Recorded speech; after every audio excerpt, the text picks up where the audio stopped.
This is what we hear when we go to the ruin, to the hard place, to the destroyed place. We hear God weeping. Not a loud wail, but quiet, like a dove cooing.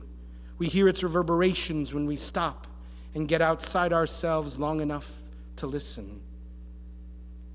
In the Midrash, we are told that as the Romans sacked Jerusalem, God was crying in heaven, weeping and saying, "What have I done? I have sent my Shekhinah, my indwelling presence, to the earth, so that my presence might be felt among the people, and now I have withdrawn it. I will go to my private place of concealment, and there I will cry." This is a strange story and hard to parse. But here is how Rabbi Kalonymos Shapira explains it, writing not from the smoldering ruins of Jerusalem, but from the Warsaw Ghetto in 1942 as the world around him burned. If God's weeping over injustice and oppression was to be heard in its full force on earth, it would destroy existence. God's tears would wash away all that is, as they did in the time of Noah.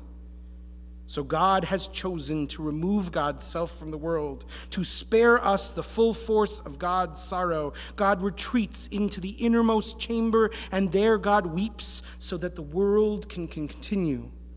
In the depths of God's own heart, God cries for humanity. This is what Rabbi Jose finds when he prays among the ruins. This is what Elijah believes is the essence of prayer, the attempt to enter into God's heart and hear God's weeping in small enough amounts that it will not drown us. But like the subtle coo of the dove, it will awaken us. Because God hears the cries of the oppressed, but God cannot leave God's place of concealment to respond, so God needs us to respond. As we pray in the ruins, God's tears will water the stranger's heart that God has placed inside us so that we might go and find other strangers and help them because God can't.